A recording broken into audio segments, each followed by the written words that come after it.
Hey guys, Deathletter Magic here, and yesterday Wizards officially announced the deck list for the upcoming Game Night 2019 product. Now you might have read the title of this video and thought, wait, what? Yeah, that's all anybody cares about, because remember, this is a dual-purpose product, as with basically every limited product that Wizards has ever released recently. Now, by dual purpose, I mean the purpose that they state, and then, well, nobody's going to buy it unless it has value. So they want to make a product that's for certain people, but then also sell it to people who care about value and collectibles and powerful cards, that kind of stuff. So they want, for a $35, $40, $50, $60 product, they want to go maybe 25% bare minimum above that in card values, so that people who buy it and sit on it feel like they got good value, and people who buy it to resell it actually make money. So think about it. If you're going to make a product and run off 10,000, but you know that the demand is only 5,000, how do you fill in the other 5,000? Well, you put in, a couple $10 cards, and then all of a sudden, boom, everybody buys them. They put them on the singles market, and everybody's happy.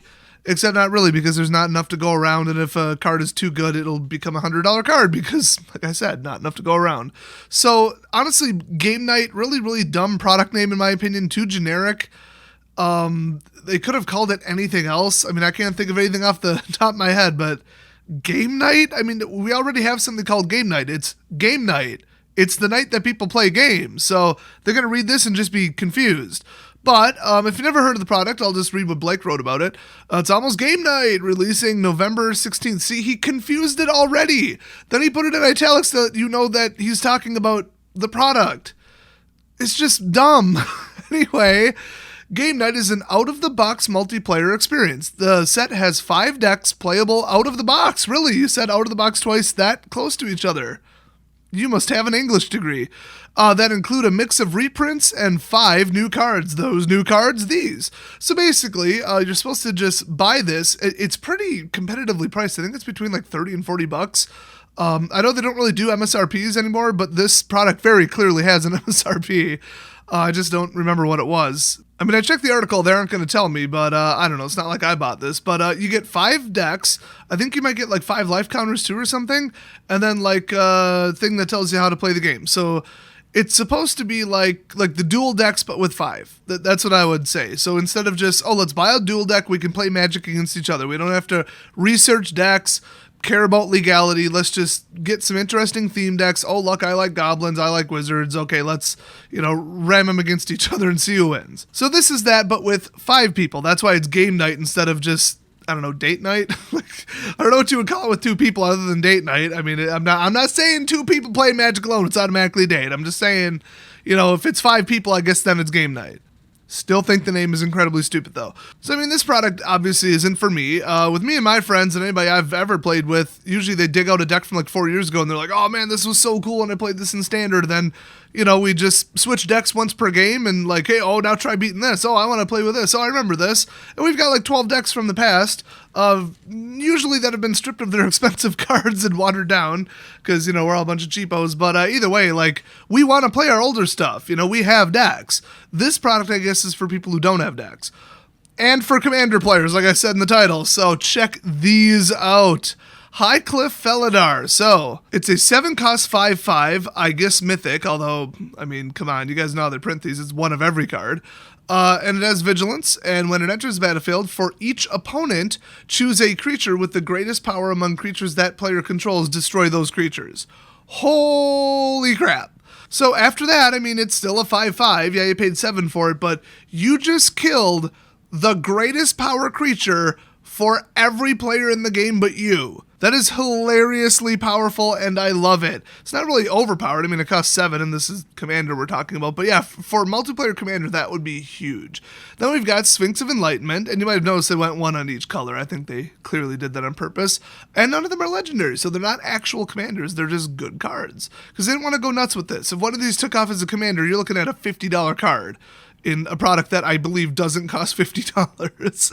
So, yeah, that's a flying 5/5 for 6, and when it enters the battlefield, target opponent draws a card, and you draw 3 cards. That is unplayable flaming garbage.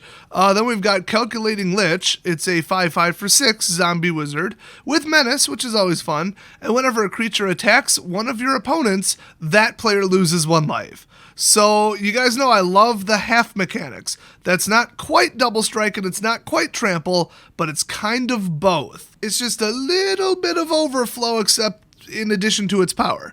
So that's just good. I mean, in a Horde of Zombies deck, I can't imagine if you're playing a black or black mixed zombie deck in Commander that you wouldn't play this card. It's inconceivable that you wouldn't drop this in. This is so good. That damage cannot be stopped, and yeah, you kind of want to, keep him safe, but he has menace. If you swung with him, you never know. You might be able to get away with it in some cases.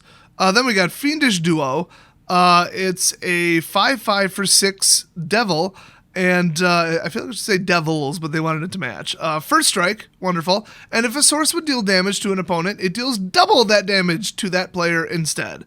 So basically that stupid overpowered dwarf all over again. I mean, we've seen this before, but usually when we see it, it affects both players. This only affects opponents. If you cast this, you are now enemy number 1 in the game. I don't like this card. I think it's actually legitimately overpowered, even in Commander.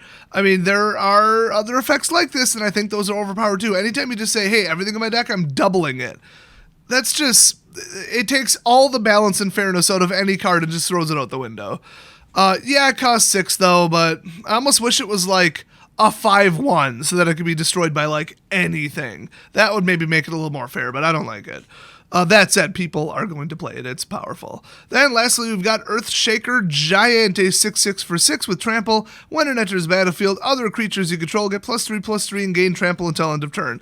It's basically like a Planeswalker Ultimate, but only for 1 turn for 6. I mean, this is crazy. In almost any typical green deck, you would want to play this.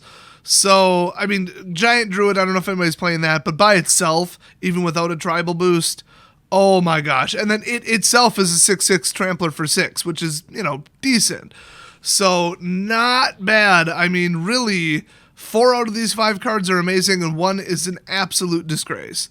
I mean, seriously, there are better ways to draw 3 cards than a 5/5 flyer for 6 is garbage in blue, at least when you consider the entire pool of cards. In fact, there are specifically better Sphinxes than this. But yeah, these are the full deck lists. I mean, you got, it's white, blue, black, red, and green, so they are mono, which is kind of neat because people are like, I like playing white. You don't have to worry about fixing. They don't have to worry about, dual lands that are garbage and making up new dual lands that aren't worth anything, and no thanks. So you got Zetalpa in there. I mean, you got Kytheon's regulars. I'll let you guys look at it. I'm not going to break it down and say what I think of it, but I do think 26 lands is a little much, and I think a little bit more removal than 2 pacifisms would be nice. Mighty Leap is cool. There are better forms of that. Raising Alarm, that's just good. Inspired Charge, pretty good. I mean, that's kind of cool. As far as interesting cards in there, I've always liked Consul's Lieutenant. That's a pretty good card. Otherwise, I don't know. There's Safari's kind of cool. Loxodon's like interesting. Zetalpa's insane. Good luck getting to 8. Although with 26 lands, it's almost half your damn deck, so maybe you will. Oh, Topon Freeblade, that's a classic. That card used to be worth money. Yeah, I guess they're going with like Renown and just, combat. Just white combat, typical white stuff. Then we got, let's see, blue, which, it's your typical blue deck, although they're kind of going creature heavy here. Very light on instants. They have 1 single pin down with Claustrophobia. Fantastic card, by the way. And 26 islands, and I don't know why they got other Sphinx of Enlightenment. I mean, it's not your commander, unless it is. I don't know, they didn't say that. Maybe it is commander. Let's see, no, that's 20, 26. No, that's 60 cards. That ain't no 100, so I don't know what they're going with there. I don't know, it's a creature. Whatever, put it in the creature list. I guess it's the featured card. So, I mean, it's like Flyers, Elementals, blah, whatever. Oh, Agent of Treachery, really? Well, there's $3. We're adding right up. I actually thought it was way higher. I just checked. But yeah, it's just typical blue, kind of boring. It won't win. I mean, this is not how you play blue. You're trying to get away with Flyers without mixing white. That's just stupid. But these decks are not meant to be like unbelievably high tier competitive, by the way. They're just supposed to be like fun, typical, whatever, but ain't no fun about this one, and the Sphinx of Enlightenment is crap, so hand the blue deck to whoever in your play group you hate. Then we got black. I mean, shocker, you draw cards, you kill stuff, you kill more stuff, you kill more stuff. And then it does like zombie stuff. So that's zombie tribal deck. Oh boy. Then we got red. Drakuseth. I honestly want him banned from standard, but then again, if they get rid of free casting, I kind of won't give a crap. But in Rakdos heavy decks where they already got a Rakdos base with the actual guild cards, then they put free casting and resurrection on top of it. Oh boy. So I hate Drakuseth. You got Akum, that's a classic. Lathless, I mean, this is clearly a dragon deck, but they got a Minotaur Pirate, they got a Dragon Mage. I thought it said Dragon Maze. I'm like, okay. It's a kind of atypical red deck. I mean, it's very flying and dragon heavy. Got a lot of, like, ambush stuff, a little bit of direct removal. I just find it hilarious that they went so creature heavy in every single deck. These all really resemble each other, except colors that are better in combat are just better. That's why the blue deck really looks bad. But then you got Active Treason, so, I mean, hey, who knows? But who would put a Tectonic Rift just randomly in?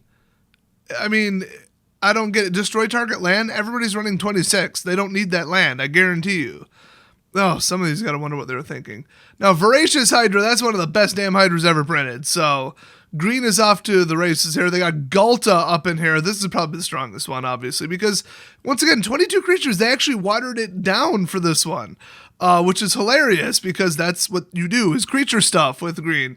They got Ripjaw Raptor. That card's probably still worth money. We got Wakeroot Elemental. I mean, Ferocious Pup, good card. Howling Giant, okay. Leafkin, fantastic card.